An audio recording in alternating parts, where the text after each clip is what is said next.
Hello, everyone. Welcome to Trails Worth Hiking, the show that brings you some of the most interesting backpacking and trekking routes in the world. I'm your host, Jeremy Pendry. In the first part of the show, we bring you the story and history of a trail. Then we tell you what it's like to hike the trail and how you can do it. On this episode, we travel an ancient pilgrimage route through forested hills and stay in private guest houses in local villages. Along the route, we'll pass numerous important shrines. In fact, the trail itself is part of a UNESCO World Heritage Site, and it is a trail that emperors themselves traveled many, many years ago. On this episode of Trails Worth Hiking, we travel the Kumano Kodo Pilgrimage Trail on the Kii Peninsula in southern Japan.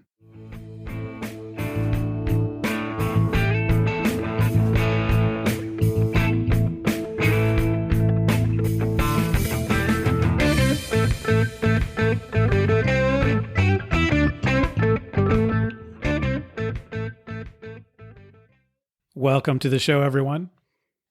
If you have ideas for episodes, feel free to reach out to me at trailsworthhiking@gmail.com. Or if you've hiked a trail that we've covered and would like to be featured on our Walking the Walk segment, reach out to me as well. Speaking of our Walking the Walk segment, we don't have a Walking the Walk outcome or trail to report today, but we have a couple in the works. One listener reported that she is going to Nepal after hearing episodes 14 and 15, and she's going to hike the Manaslu circuit in Tsum Valley. So I hope on a future episode to report back on how that went. And today's guest has also planned an upcoming route on a trail we've covered, which we'll talk about. So we'll definitely have some Walking the Walk reports on future episodes. Also adding another segment that I will do from time to time called Answering the Inbox, or maybe I'll come up with a better name for it, but that's the name for now. Listener Kathleen Coakley reached out to ask about how she might go about training for her first overnight backpack trip. And I'll share the answer I gave her at the end of the episode today. All right, on this episode, we have as our guest listener Sam Peck. Sam is on to talk about his trek with his wife on the Kumano Kodo in Japan. It was great to hear from Sam and to learn about this route. I had on my planning list for the show, Japan pilgrimage route. I didn't know which route to cover exactly, but I knew I wanted to do that. And Sam reached out to me at the perfect time.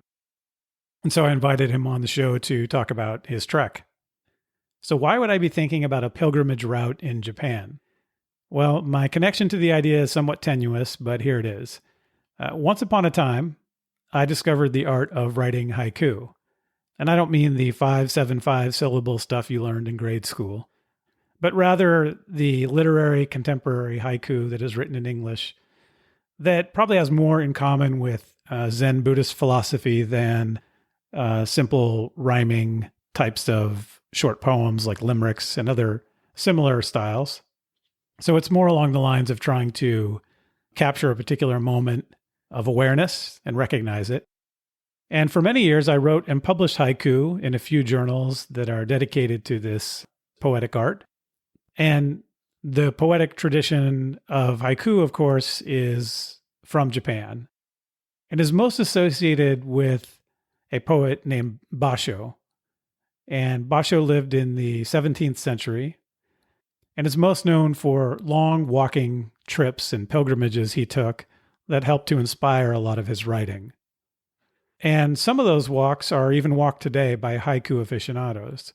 There's a trail that's about 100 miles or so called the Basho Trail, and it's based on his book, translated into English. The title is The Narrow Road to the North, where he traveled a good portion of Japan and wrote haiku based on his experience and mixed it in with a narration of his travels. Just to give you a flavor of Basho, I'll read a translation of his most famous poem, Old Pond, a frog leaps in, water's sound. So just like the poem, I'll let that reverberate and ripple out, and you can think about that. I'll say it one more time. Old pond, a frog leaps in, water's sound. So maybe we'll get to one of the haiku pilgrimage routes on a future show. But on this episode, we are not here to talk about my obsession with short-form Japanese poetry. So let's talk about the Kumano Kodo. It all starts with the Shinto religion, which is the indigenous religion of Japan. Shinto has a belief system that predates recorded history. Nobody really knows when it started. And part of the reason for that is it revolves around Japanese land and seasons and the relationship with the people who live in it. It's a religion that recognizes divine spirits in trees, mountains, and waterfalls. So it's really a form of appreciation of nature on a spiritual level. And you can see why that might go back a long, long time. As a result of seeing divine spirits in trees and mountains and waterfalls, there is a custom of building a shrine next to these natural phenomena to celebrate them. And that will be important as we talk about the Kumano Kodo. But first, there's another influence that is really important in the development of Shinto and religion in Japan, and that's the arrival of Buddhism. Buddhism arrived in the 6th century to Japan, which is about 1,000 years after it began in India. An interesting thing happened when Buddhism arrived in Japan. It didn't replace Shinto. Instead, it began to mix with it. And Buddhist figures adopted Shinto identities. Shinto spirits were thought to strive for enlightenment, as in Buddhism. And there arose a sort of combined religion called Shinbutsu Shugo that fused the two. Fast forward to the 9th and 10th centuries. By this point, many of these shrines that I mentioned, honoring natural phenomena, were built in the mountainous forests of the Ki Peninsula in southern Japan. The Ki Peninsula is a large peninsula in the southeastern portion of Honshu, Japan's main island. It's mostly dense, temperate rainforest. When typhoons hit Japan, this is where they hit. There's daily rainfall at times as high as 940 millimeters or 37 inches. Think about that. That is an enormous amount of water to come down in a day. So you've got this very forested wilderness in southern Japan, and it has lots of waterfalls because of all the rain in the area, all the water, lots of tree growth, very green. It's rainforest. And so there began to develop a lot of these shrines around these natural phenomena, and these shrines were built in the spirit of this combined sort of fusion of Shinto and Buddhism. And what has arisen is today what is called the Kumano Sanzan. And this is in Wakayama Prefecture in the Ki Mountains. And there are 3 primary shrines. There's the Hongu Taisha, Hayatama Taisha, and the Nachi Taisha. The Nachi Taisha is near the tallest waterfall in Japan. So now you've got these shrines dotting the landscape. And then fast forward to the 11th century AD, where some hard times hit Japan, and society was plagued by a lot of difficulty. At the time, Kyoto, which is not that far from this area, was the capital of Japan, and actually remained the capital until 1868, when it became what is today Tokyo. And because of the hard times, I guess somebody among the imperial family, of the emperor's family, got the idea that it might help their luck. They might get the blessing of the spirits if they were to do a pilgrimage among these shrines in these mountains in the rainforest. So from the 11th to the 13th century, the imperial family did a number of pilgrimages there. In fact, they did more than 100 pilgrimages over that period of time. And as you can imagine, as the imperial family kept coming to walk the trails of these mountains and see the shrines, more shrines came into existence. Accommodations developed to allow people to have a place to stay along their pilgrimage journey. And more pilgrims began to come. By the early 13th century, military rulers had taken over Japan, and there was feudal rule, and the royal pilgrimages ended. But the samurai class and the aristocrats kept coming. And by the 15th century, this idea of the Kumano Kodo being a pilgrimage area started to spread to the general public.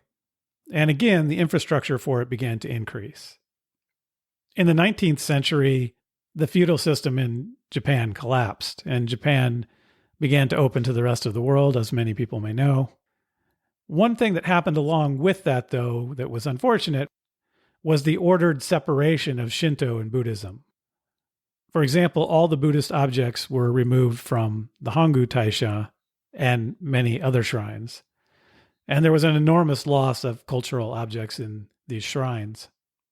By the 20th century, the Kumano Kodo area began to come into decline as a pilgrimage route. This decline continued up to World War II. After the war, there was a need for timber to help rebuild Japan. And so a lot of large companies moved into the area and started harvesting timber. And there was further neglect of the pilgrimage route. But by the 1990s, there began a revival in the form of tourism. And that's tourism both from within Japan and from outside of Japan to this area. This culminated in 2004 with UNESCO naming this area a World Heritage Site. There's a broader set of sites on the Kii Peninsula, and the Kumano Sanzan is one of 3 designated areas that make up the UNESCO World Heritage Site. The other 2 are Yoshino and Omine, and Koyasan. UNESCO, in its designation, talks about the authenticity of the site, meaning the continuing religious significance of the pilgrimage and the shrines. So when I think about the history of this area and of the Kumano Kodo, I see it as something that's sort of come full circle. It's an area that originally inspired literal worship of nature, where there were spirits of trees, mountains, and waterfalls, and then humans built shrines to honor this. But then their worship evolved, and then eventually emperors and aristocrats visited the shrines and walked the route. After that, ordinary citizens visited the shrines and walked the route. And it's hard to know how much of that was for the shrines and the route versus experiencing the mountains and rainforest. But then you look at it today and you have not just Japanese walking the route, but foreigners from around the world, even though they themselves are not of the Shinto religion or Buddhist religion. And they come to see the shrines. And more importantly, they come to walk in the woods, to see the mountains, the forests, and the waterfalls. And with this, the cycle continues.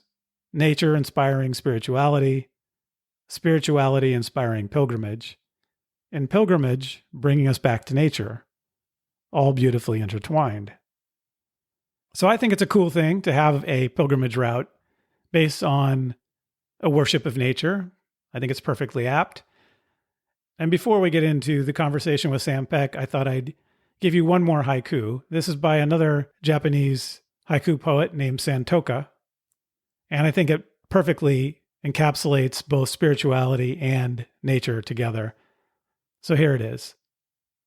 The deeper I go, the deeper I go. Green mountains. I'll say it one more time. The deeper I go, the deeper I go. Green mountains. Santoka lived a pretty difficult life and a lot of things didn't go right for him. But for me, that poem is timeless and probably apt for a pilgrimage route through the rainforest-covered mountains of southern Japan. Before we jump into the conversation, one last thing I'll mention is a little bit about the fauna of the area. Sam wasn't sure too much about the fauna, except as you'll hear about the mosquitoes. But I did some research on this, and there's a few things that came up that I thought would be interesting to mention. A lot of butterflies in the area, as you might imagine, in a rainforest. Freshwater crabs, which is kind of cool. A lot of toads. There are poisonous snakes, a poisonous pit viper that the Japanese call mamushi. There are lizards and skinks. There is a raccoon-like animal called a tanuki. And then one thing that I thought was really interesting is there's a Japanese giant hornet. It can be up to 4.5 centimeters in length. It's attracted to the color black, or maybe I guess that's the absence of color. So it's good to wear bright clothes, apparently, if you want to avoid the giant hornets.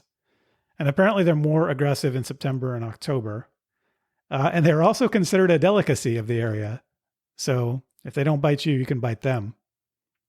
And there are also raptors, like the black kite is one example of a raptor that lives in the area. So that's a little on the fauna of the area.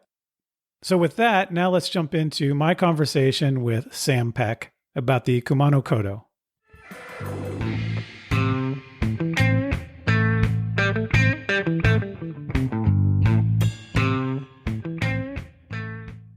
Sam Peck, welcome to the show. Thanks for being here. Hi, Jeremy. Thanks so much for having me. So I think it's really cool to have a listener on. One of the things that's cool is that I get to hear a different story people have about how they came to backpacking or how they came to hiking. And what's your story on coming to backpacking and then eventually to trekking? Yeah, so I'm from Boston originally, and I think I got into the outdoor adventure thing through Outward Bound. Have you heard of Outward Bound? Yes. Okay. So I feel like it gets a rap for the outdoor adventures for bad kids, but I don't think so. I don't think I was a bad kid. Is that really the rap it has? It is for bad kids? I thought it was for like cool kids that were into outdoor stuff. I thought it was like, inner city youth who need to work off their energy. But yeah, so I did multiple Outward Bound trips around New England, and I really liked it. Like your recent guest, Max, I also went to school in New Hampshire, so I had very close access to the outdoors in that respect. And so you eventually, though, the trail we're going to talk about today is actually more of a trek than sort of a backpacking outdoor wilderness adventure. Was that the first time you did a trek in the trail we're going to talk about in Japan, or have you done that before as well? And I wasn't sure the difference between trek and backpacking. Yeah, that's a good question. I guess the way I think about it is treks are often where you stay in a hostel or a refuge or a hotel. And typically you're not camping. You're basically doing day-to-day, kind of like backpacking, but you're not camping. You're often staying in some sort of local facility. And those can be different depending on where you are in the world and how it's set up. But that's the way I think about it. And there are actually quite a few people who do treks who aren't really backpackers, who don't really like to camp. And vice versa, there are a lot of backpackers I've met who kind of think trekking is not real backpacking because it's not in the wilderness and you're not out there, with your camping stove in the dirt. So I think there are some people who are kind of into one thing or the other. I love to do both. And it seems like you've done a little bit of both as well. So that's why I was curious about it. Yeah. So by that definition, I was mostly a backpacker most of my life. And in fact, the Kumano Kodo, which we're going to talk about today, was my first trek. Our last backpacking was in Banff in September back in 2018. We got rained on. It was very cold and it was very challenging. And so we were like, okay, let's try this, but with showers. Exactly. Exactly. Yes. I can tell you my wife is more interested in trekking than backpacking because she likes to have the hot shower and a glass of wine and, all of that. So how did you learn about the Kumano Kodo? Yeah. So I'd moved to California a couple years back and basically discovered that, hey, you can fly to Japan, relatively direct flight and all. And so I emailed my work colleagues back in 2019. I said, what do you recommend I do in Japan? And most of the recommendations I got were around city stuff. A lot of recommendations around, food and seeing the cultural history of Japan. But one friend said, oh, there's this hike I did. And that seemed to me like a great way to see Japan kind of in a way that most people wouldn't have seen it. And so he tells you there's this hike. And then what do you do next? How do you figure out how to do this hike? Yeah, so he recommended to me the travel agency that I used and would recommend, Kumano Travel, and they took care of the rest. And I think, if I recall, we decided to do the hike in July, and then we did the hike in September, early September. So it was a quick turnaround, and they took care of everything. They're not providing a guide or anything like that. It's more about making accommodations and organizing the stuff you're going to do along the way, but it's basically self-guided? That's correct. Okay. I noticed there are several different routes you can do for the Kumano Kodo. If you look at a map of it, it's kind of like a spider web with a bunch of different options. But there do seem to be a couple of main ones. It seems like there's the one that you did, which I think is called the Nakahechi Imperial Route. And then there was another one kind of through the mountains that seemed to be another primary route. I was just curious how you decided which particular route to do. Was that based on what your friend had done, or did you just talk to the travel company and they helped you with that? So my friend also did Nakahechi, but I seem to recall that the Imperial route was the main route. And you could do the spurs off to the left and right, but this was the main one, and this was the one that we had in mind and that Kumano Travel basically facilitated for us. Okay. And you hiked this trail with your wife? I did. Yeah. And was she also a backpacker before doing this trail with you? Yes, okay. She was. So she and I, we went to Banff together. We'd done multiple hikes together. I even proposed to her on the Pacific Crest Trail near Tahoe. Oh, cool. Near Tahoe. Where on the PCT were you? I remember on the map it said Bear Creek in the Desolation Wilderness. Oh, nice. So I don't actually know if it's like labeled. I don't know if you'd know if you were passing it, but that was the spot. Yeah, yeah. Well, I know the Desolation Wilderness well. That's a really cool part of the PCT in the Tahoe area. Cool. Okay, so what did she think? I mean, we'll get into the specifics of the trail, but at the end of the day, did she really enjoy this kind of a hike as well? Yeah, absolutely. Absolutely she did. And I would say we've gone complete switch from backpacking to trekking now in terms of what we're excited to do and what we're looking to try. So she had a great time with one big asterisk, which I will describe later. You'll get into. Okay. All right, so let's talk about some of the logistics for doing the Kumano Kodo. First of all, time of year. When's the best time to do this hike? So I have learned that the spring and the fall are supposedly the best times to do the hike. If you go in the spring, you get the cherry blossoms, which are in that area. If you go in the fall, you see the foliage, especially towards the late fall. You also get to avoid the typhoon season, which we actually caught the back end of. So so we ourselves went in the Labor Day week, and it was the end of rainy season. We got rained on a little bit. It was very humid. It was quite buggy, but it was not crowded at all.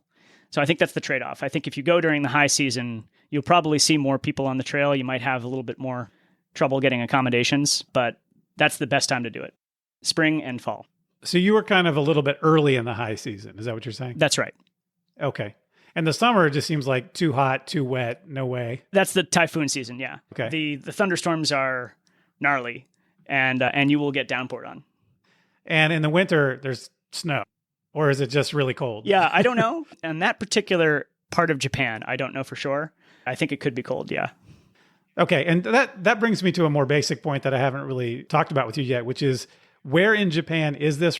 This is on a peninsula called the Wakayama Peninsula. It is basically due south of Kyoto and Osaka. And of course, in Japan, trains are excellent. It's about a 1.5 hour train ride south of Osaka. Okay. And so you basically take a train from Osaka to get to the trail. We took a train to a local town called Tanabe. And then from there, we caught a bus. And that took us directly to the small visitor center and the trailhead. How long was that bus ride? Was it a pretty easy ride? Oh, gosh, half an hour. Yeah, it was easy. All right. Early fall seemed to be a pretty good time to go. Seems like spring might also be a good time to go, like you said, because of the blossoms. Now let's talk a little bit about how much time this takes and the mileage.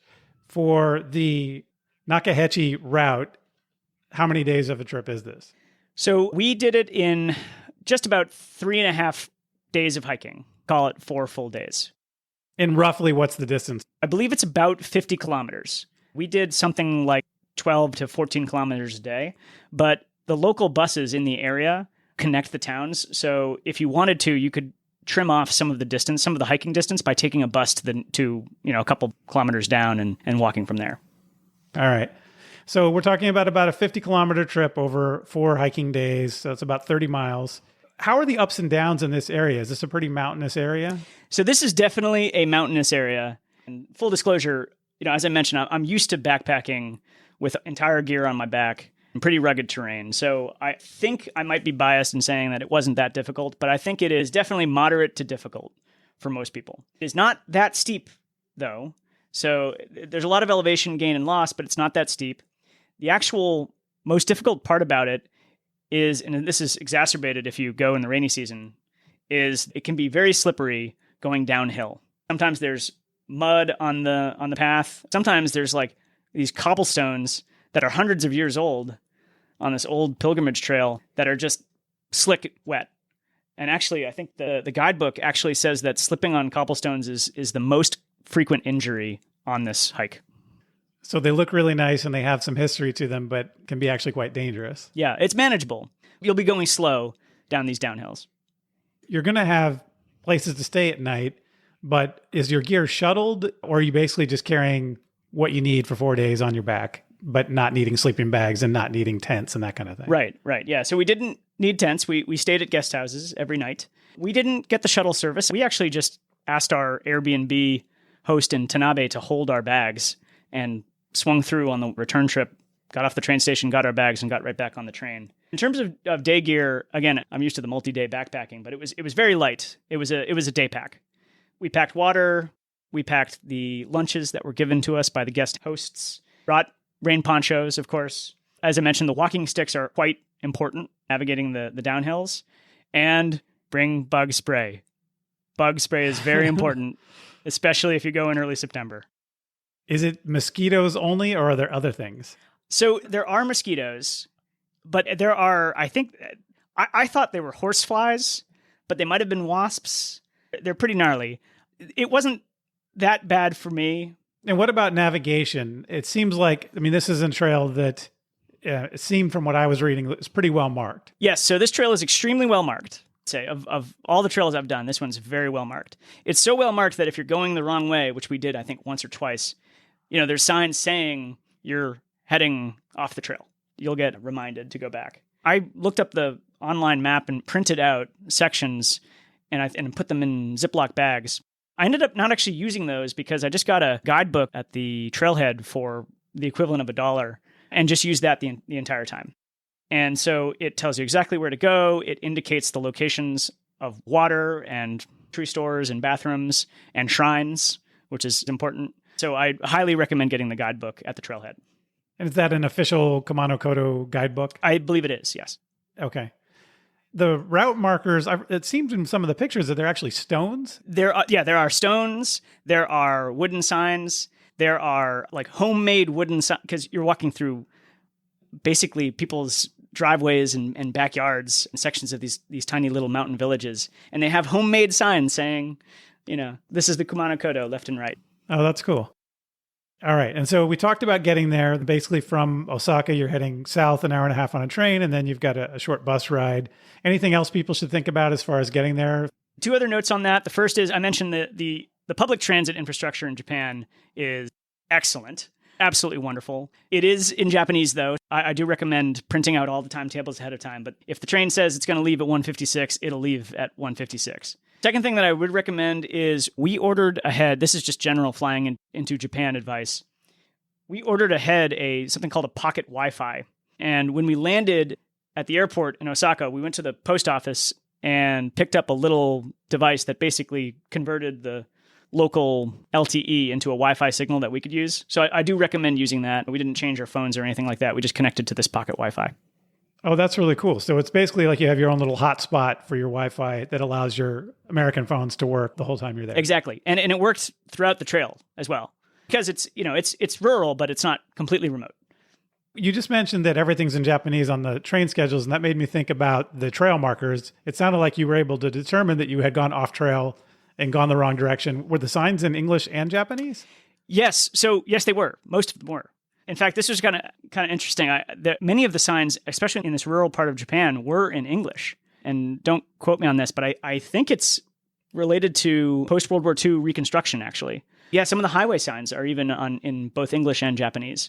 So it is not difficult to navigate. Are there any permits required to do this hike? Not that I know of. Our travel agency, Kumano Travel, might have arranged something for us, but I don't know for sure. Okay.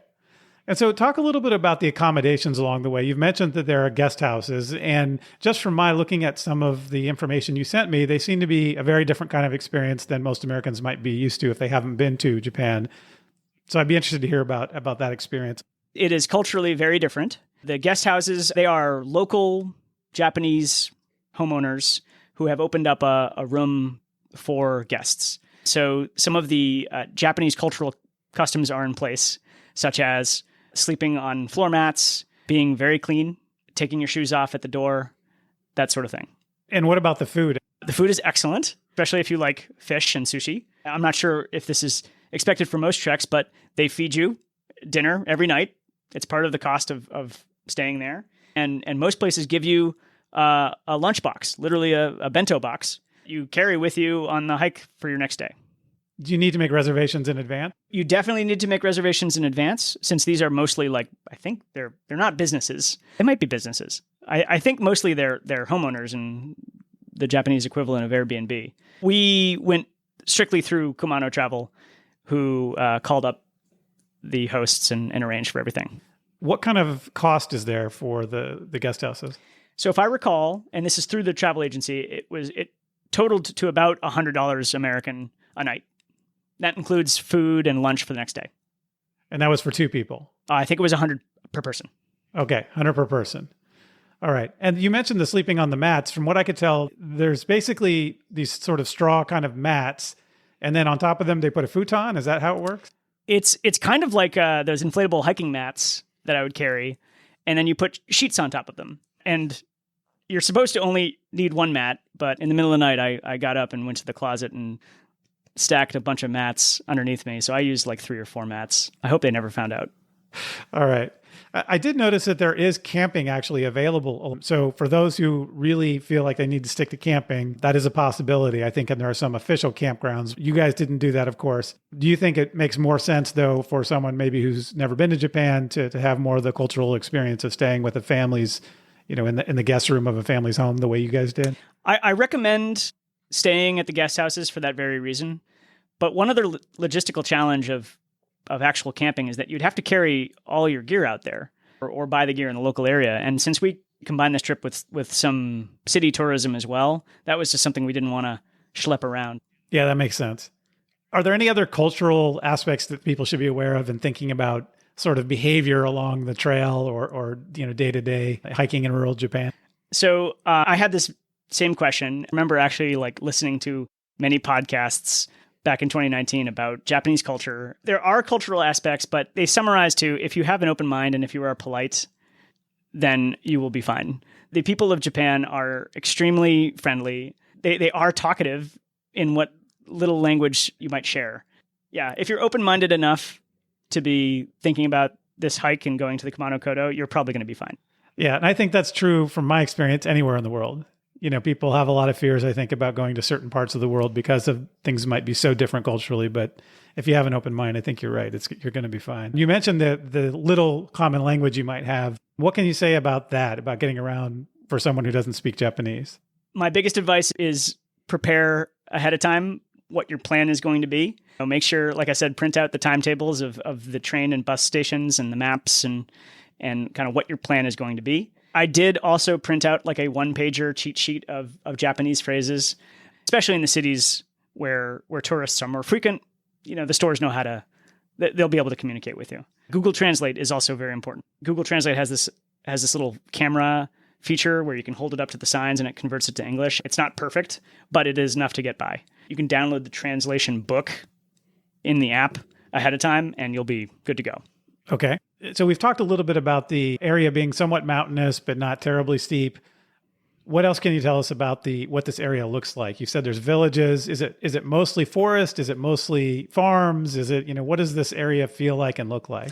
Yeah. So I would describe this area as not quite rainforest, but I think quite close to it.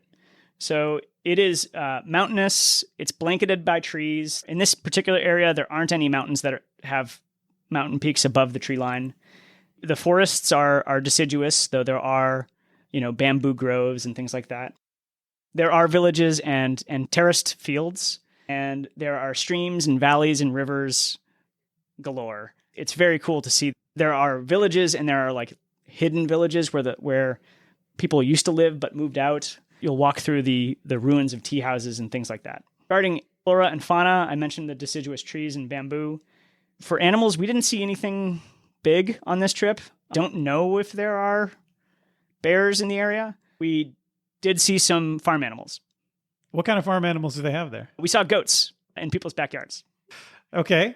One of the things you mentioned a little bit earlier is that this is a route that people have done for a long time for pilgrimage reasons. And you also mentioned, I think, shrines. Can you talk a little bit about what you saw with respect to that part of the trip? Yeah. So Shinto is a cultural religion in Japan is very fascinating. And there are shrines all over the place, including in the cities. The history of this particular route, I believe, it's the route that the old emperors of Kyoto would take to go to the various shrines along the path. And so there are big shrines that are like little castles, surrounded by cities. And then there's little humble shrines that are just in the middle of the woods that have some story associated with them. So we made it a point to visit every single shrine. You leave just a few coins on the shrine. What do the shrines look like? Well, so the big ones are entire structures with bells in front of them, big bells that you you pull down you pull on a gong or something, or pull on a rope. Yeah. I think that's to summon the spirits you'll be praying to. And there's furniture and construction, on the inside and the outside of the building. And there are attendants, and I think people live there, although I'm not sure. The small shrines are very humble. It can be just a little, it kind of looks like a toy version of a large shrine. And instead of a big rope bell, they have like a little, jingle bell. I would imagine there's no attendant at the little tiny shrine. No, there aren't. One of the things we wondered was, there's money at these shrines. So of course at the big shrines, I don't think anybody would be tempted to steal, but even at the little shrines, there's always money there. So I don't actually know the story of where that money goes. Okay, well, something we'll have to look into. All right. You've mentioned, we talked about the shrines. Are there other things in the area that you guys saw that maybe they're not on the trail, or other sites you saw before or after the hike that people should think about seeing if they're going to be in this part of Japan? So we flew into and out of the airport in Osaka and spent 2 days in Kyoto and 1 day in Nara. These are very large cities, but they are worth seeing for the cultural history of them. I think the one highlight I would recommend is in Kyoto, there's a hill that you can climb, and there's a bunch of monkeys up there, and you can go see and play with the monkeys. I think it's called a Rashiyama, but I highly recommend that. So people should definitely set aside a couple days on the front end and the back end to be able to see the cities. Yes, I do recommend it. There's a lot else to see in Japan. That was our region. Okay. So let's talk a little bit about the itinerary. Maybe you can take me through the 4 days and just sort of a rough version of what the hike might be like. Sure. So I mentioned our very first day, we came from an Airbnb in the local town of Tanabe and took a bus to the trailhead. And I didn't know this ahead of time, but there is a guest house there that you can buy bug spray if you were wise. That's where we got our map, and as well as the stamp book. So I mentioned the reason we wanted to visit every shrine was because these shrines also have a stamp, so you can kind of stamp your progress, and it's kind of a gotta catch 'em all type feature. Oh, kind of like the Camino de Santiago, it's famous for its stamp book for each place you go to. Exactly. Yes, actually, I think the Camino de Santiago is the other pilgrimage route that is a World Heritage Site, and so there are many comparisons between this and that route. Okay, so you get your stamp book, and then you're ready to go. So you get your stamp book, you go right up the mountain and start hiking into the wilderness. After a few hours, you'll pass by a village or two, and this is where you kind of walk right next to people's houses, and they'll say hi, and they're just living their life. Do they know that you are someone who's doing, I think they would assume that you are someone doing the route as a tourist, and they're probably happy to see people coming to their area. Yes, they know. They're very friendly, and they say hi. There's a little grocery store and bathrooms that you can use, and vending machines everywhere. Did I mention that? There are vending machines almost everywhere in Japan, and they're great. I've heard that rumor. I've heard that, I don't even know if is it Mount Fuji or one of these famous peaks. I heard that you go to the top and there's vending machines. I don't know. Yeah. Actually, I think the vending machines were how we got our coffee, if I recall correctly. Those were very welcome. Okay. And then where did you stay that first day? So we ended in a town called Chikatsuyu, and coming down to the town was the moment of the trip where it rained a little bit that day. So there's this wonderful rainbow for the town over the mountain valley that we came into. But yeah, so we stayed at a guest house there. It was very nice. Okay. And then day two it seemed like a longer day, maybe more mileage. Can you talk about that? Yeah. So this was Chikatsuyu to Hongu. This was the day where we were like, okay, let's take a bus. Cause I think the first 5 kilometers or so were along the road. It's not like you're getting buzzed by traffic. These are roads, but they're not that crowded. So still, instead of walking along the road, we opted to take a bus, one stop or two. So just avoid the road walking in an easy way. That sounds like a good idea. Yeah, that's right. I think it was something like 16 kilometers or so. It was the longest day. There were some cool things about this day, like part of the actual Kumano Kodo goes along in like an early 20th century highway. It's not used anymore, but there are still, metal signs overhead that highlight the path, and there's kind of tunnels off to the left that are completely blocked. And this is walking on pavement for a couple kilometers. It was very cool. It felt like walking in a post-apocalyptic place because everything was overgrown. Oh, that's interesting. Yeah. This was the day that my wife had some bug issues. And so I believe the main issues did come from the mosquitoes. My wife, I think she has some gene or something where the mosquitoes are just attracted to her. So she always gets bitten more frequently than I. But also, I think there was something about the exoticness of these mosquitoes that just caused her feet to have like a severe allergic reaction. And so this is where we got some major blisters. So her feet swelled up where it affected the way she was able to walk in the shoes. Yes. And then she got blisters as a result of that. Yes. Yeah. That's we were awful. looking at the pictures the other day. It's good that this is a podcast. Wait, so what did you guys do about it? How'd you deal with it? Well, so we muscled through almost to Hongu. Actually, while we were taking a break, some passersby, some local Japanese people noticed that we were suffering and actually gave us anti-itch cream without us prompting. That makes me think you were not the first person to have had this problem. Yeah. So we pushed through to Hongu and went straight to a local pharmacy. And this is where Google Translate came in really handy. We were, typing in antihistamine and pointing the phone at the folks. And they understood pretty quickly what was going on and was able to get us medicine that mostly solved her problem. Oh, that's great. Okay. But I mean, the blisters you're going to still have to, I guess, tape up and deal with for the rest of the trip. Yes. Yeah. We also got moleskin and some bandages for that. Okay. All right. And then day 3 is Hongu to Koguchi? Yeah. Yeah. So I think the town is called Koguchi. So I remember this being a relatively shorter hike. This one, I think, was entirely in the wilderness. So I think you could see towns from the mountaintops, but we didn't walk through any villages. The highlight here was the town of Koguchi itself, which we ended early in the afternoon. So I got to swim in the river, which I really liked doing. And the water was wonderful. And we stayed at a place which was an old high school. And so... Yeah, that was your guest house. It was an old high school. That's right. Yeah. Yeah, so our bedroom was, one half of a classroom. It had air conditioning. I think you had to pay for the air conditioning. I think that's normal. We had dinner that night in the cafeteria. Did it feel like you were in school again? Like you were a kid in school again or something? How did that feel, being in an old high school? It's a high school, but it's a small, humble L-shaped high school with maybe like 4 classrooms or something like that. So it was small. And it was really cool. And this is another, I guess, aspect of trekking is you might have experienced where you have this kind of cohort effect where since you're walking in one direction, you see the same people over and over again.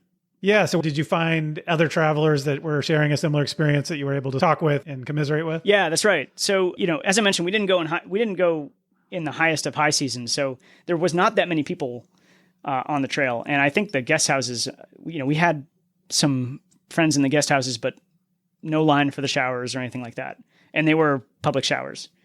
But yeah, there were maybe like 5 or so, or maybe 6, folks in our cohort who were staying with us. This is where we met a couple who told us about Camino Santiago, also told us about Tour de Mont Blanc. That's how we found out about it.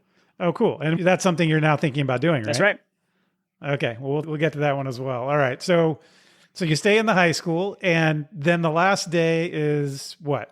Yeah, the last day, I believe, is the shortest. It's kind of like almost like a half day. And it goes right up over the mountain again. Once again, no villages, but there are vending machines in the hills there. You end at Nachi, which is this stunningly beautiful complex. Very touristy, lots of people, but just beautiful waterfalls and everything like that on the other side of the peninsula. That's got to feel pretty cool to end in sort of like a highlight moment. Are there people there who realize that you guys are finishing up this pilgrimage hike, or is it just sort of like you're walking into the middle of a tourist situation? Yeah, I was thinking that because the stairs, the steps come right off the mountain into this large public space. Anyone seeing us come down those huge steps were probably thinking that, oh, they actually came from the mountains. But we were quickly lost amongst the other day packers. Did you do any side trips during the hike, or was it pretty much just follow the trail and keep going? There were some side trips, but we weren't very motivated to do that. We did have an itinerary we wanted to keep. We also wanted to make sure we didn't miss any shrines along the stamp book. So that was like, okay, let's make sure we get every shrine. Okay, so now I feel like I have to ask now, why was this getting every shrine in the stamp book so important to you? Oh, you got it. It's collection. Got to catch them all. No, I get it. I totally would do the same thing. I was just curious to hear what you would say. Yeah, no, that we still have that stamp book. It was great. Yeah, it's a great memento. And you know what it is for me when I do something like that is I feel like I didn't miss anything. Yep. That'd be the worst. Oh my gosh. If we actually missed a shrine. Because then somebody would you'd meet somebody 10 years from now and they're like, oh, that's the coolest one. You missed the coolest one. That's what they would say, no matter which one it was. Yeah, I'd have to hop on a bus and head to middle of Japan just to get it. Yeah, right. Just to hit that one. All right. So as you look back on this, why is this a trail people should think about doing? What is unique about it? What makes it something that's worth the time? Yeah. So what makes it unique, in addition to it just being in Japan, which if you've never been, it's a great way to see the country, right? You'll see, you fly into Japan and you'll see the big cities, but this is a way to see rural Japan, which is absolutely great if you've never been there. It's one of 2 World Heritage sites, as we talked about. Meaning one of 2 trails that are actually a World Heritage site as a trail. That's right. I think the coolest part about it is the history of this hike. Emperors walked this path 1,000 years ago. Don't you want to, walk in the footsteps of emperors? No, that is cool. Yeah. And what is there a particular moment or memory that stands out that really, when you look back on the trip, that you think about as sort of a highlight for you?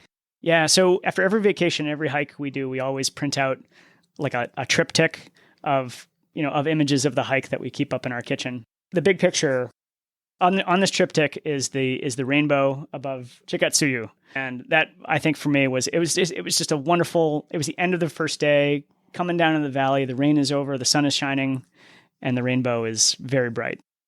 Maybe you've had this experience on other hikes too, but I have this happen to me a lot where I'm my head isn't 100% into the hike until a particular moment. Mm-hmm. Yep. And sometimes it can be like that, like this sort of highlight at the end of a first day. And then you're like, oh yeah, I'm out here walking for days. This is fantastic. And I just had this amazing moment. And it takes something like that rainbow maybe sometimes to really appreciate where you are and to sink into it and to really leave everything else behind. Yeah, I know exactly what you mean. For me, on the backpacking trips, it usually kicks in around day 4. Like I've noticed, it reliably kicks in around day 4. Yeah. This was the first day for us, but I think it was the fact that it came after 3 adrenaline-fueled days of navigating Japan and catching the trains and solving all these little problems. These just little translation problems, like, oh, how do I buy a train ticket? To finally be on the trail. I'm so far removed from my work concerns here in the United States. So I think that's the way to do it. Okay. And so you've talked about the whole mosquito situation and the blisters, and that was probably something you didn't expect. Was there anything else that happened that was totally unexpected? No, I would say there's bug spray at the visitor center at the trailhead. Okay.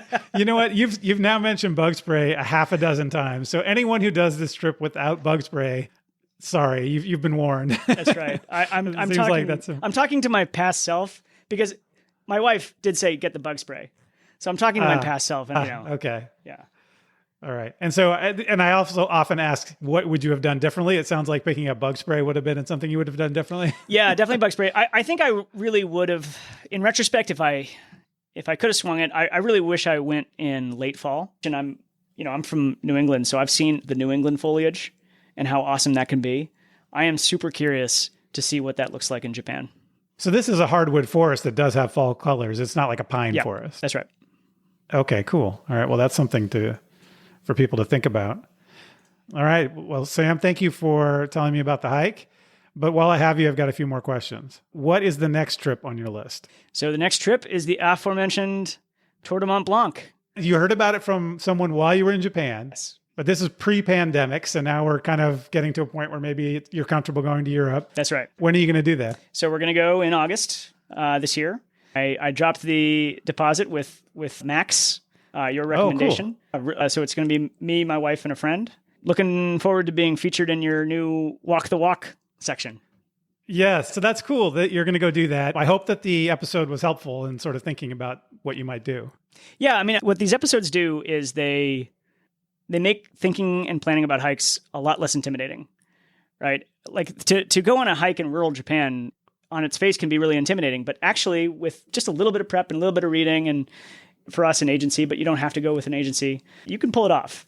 So that's why I really like listening to you talk about these trips and your guests, because I think it makes it really accessible to think about trips anywhere in the world.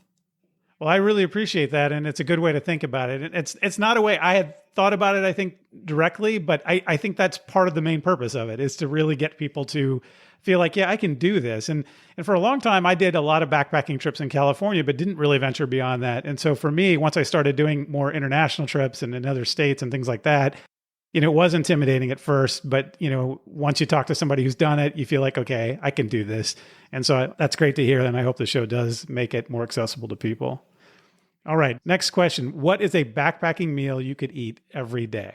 So we have stumbled upon, I'm sure other people have done this as well, but the magical combination of what we call soup and grains, which is basically some pasta or some grain that you can cook at altitude. Then you dump in the powder of the soup packet. You can buy these at any grocery stores. It's so good. We'd eat it at home, theoretically. All right. Okay. And so, okay, but that's easy and that's inexpensive, but you actually like it. Yeah. Is It's that great. what you're telling me? Okay. I don't know. I'm not a very good cook, but maybe the food before was not very good. But yeah, this is great. Okay. All right. I'll take your word for it. All right. Last question for you. What's the dumbest thing you've ever done when you were hiking? Okay. So this is not a during hiking story, but this is adjacent to the hiking story. Okay. So the night before, me and two friends were about to hike a section of the Durango to Denver trail in Colorado in 2010. The Colorado Trail. That's right. And night before, we were at the hotel and just preparing. Our bags are exploded. We're moving stuff from boxes into baggies for the trip.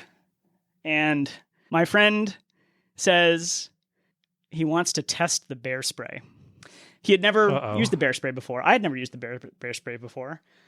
I don't know why I went along with it, but he discharged the bear spray in the hotel room. He pointed it down into the sink. I don't know if you've ever seen bear spray go off. It ricocheted out of the curvature of the sink, all over the walls, all over the mirrors. We start crying and coughing immediately. We run to the windows. We try to open the windows, but most of these hotels, you can't actually open the windows. We're blasting the AC, trying to scrub all this brown bear mace off the walls. We're still crying and coughing. We open the doors just to get some ventilation, and some families start coming out into the hallway. Like the dads are asking, is the building on fire? And their kids are coughing and crying as well. We lay low in the lobby for a couple hours.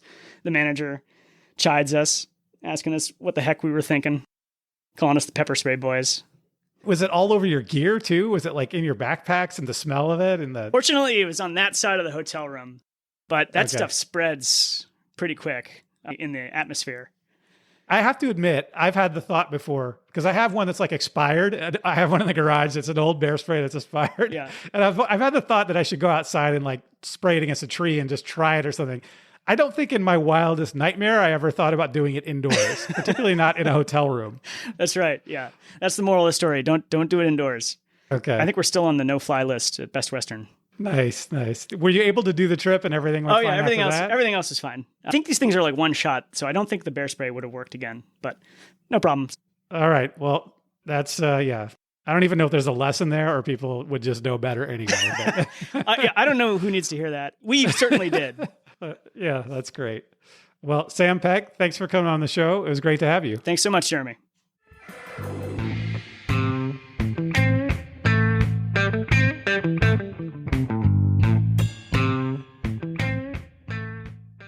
Thanks again to Sam Peck for coming on the show. So I hope Sam and I have inspired you to hike the Kumano Kodo. And if you enjoyed this episode, tell a friend about it, or better yet, give us a good review on whichever podcast service you use. And keep in mind that this podcast is entertainment and meant to spark your interest. If you decide to hike the trail, do your own research. Like anything else worth doing, outdoor adventure has risk.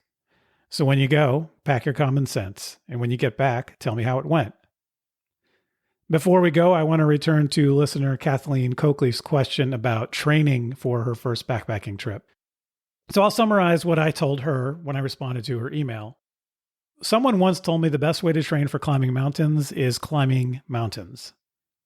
And so I do think that getting out and hiking is really the best way. But for some people, I understand that may be hard to do at certain times of the year. For example, Kathleen lives in an area where the weather can be snowy in the winter. And it can be difficult if you're training for a spring hike to get out in February, for example.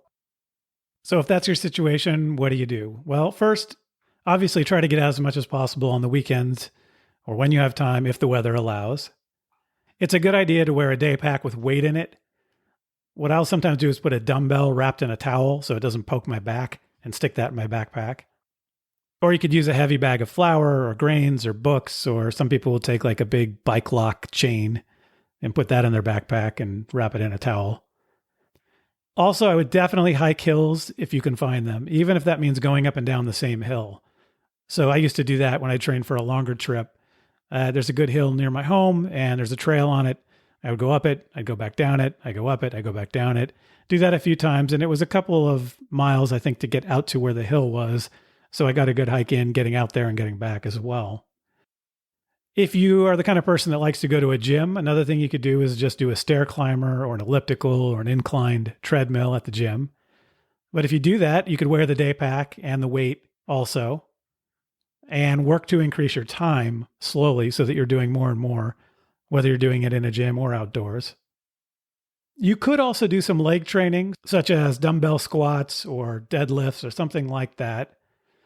But to be honest, I don't think it's really necessary if you're getting in the cardio in the way I'm describing, because your legs are going to be getting a good workout anyway. The key is just to make sure that the cardio includes hills and extra weight. All that said, for your first trip, please don't try to do big mileage. I would even suggest doing much less mileage than you think you can handle. For example, if you think you can handle 10 miles a day, do 6.